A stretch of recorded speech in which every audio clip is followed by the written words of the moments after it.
ঘুমাবে বন্ধু আমার, যেদিন আল্লাহ বলবেন ইসরাফিলকে, ইসরাফিল তুমি নিজের বাঁশিতে ফোন মারো।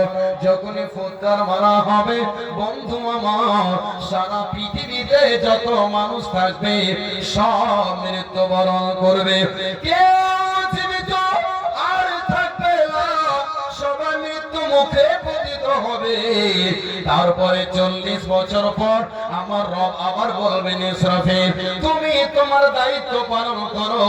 যখনই দ্বিতীয়বার বাঁশিতে ফোন মারবে সেদিন কবরগুলো ফেটে যাবে, আর আমি আপনি বন্ধুরে কবর থেকে পিপলিকার মতো ন্যাংটা উলঙ্গ হয়ে নফসি নফসি করে হাসরের মাঠের দিকে দৌড়াতে শুরু করব।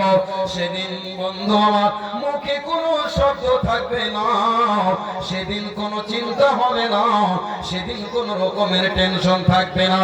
একটাই মাত্র টেনশন হবে, আল্লাহ আমার কি হবে, আমার কি হবে, আমার কি হবে, নফসি নফসি নফসি, আল্লাহ কি হবে। এটাই শুধুমাত্র বন্ধু প্রত্যেকটা মানুষের মুখে হবে, কিছুই থাকবে না, একবারে উলঙ্গ, পায়ে জুতা চপ্পল থাকবে না, খাতনাবিহীন।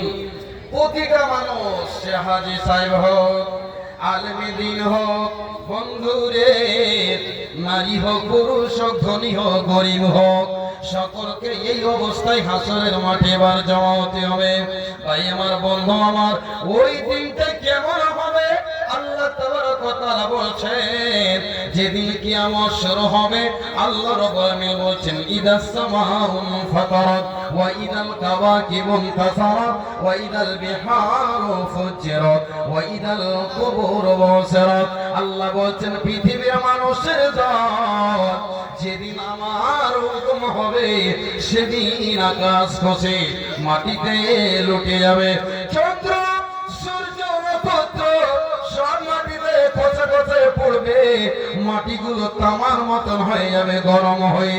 ভাইজান আমার, বন্ধু আমার, এমন সেই দৃশ্য হবে কিয়ামতের দিন, যে দিনটা দেখে বন্ধু 30-35 বছর 20 বছরের জওয়ান একবারে তরুণ তুর্কির দল বৃদ্ধ মানুষের মতো হয়ে যাবে।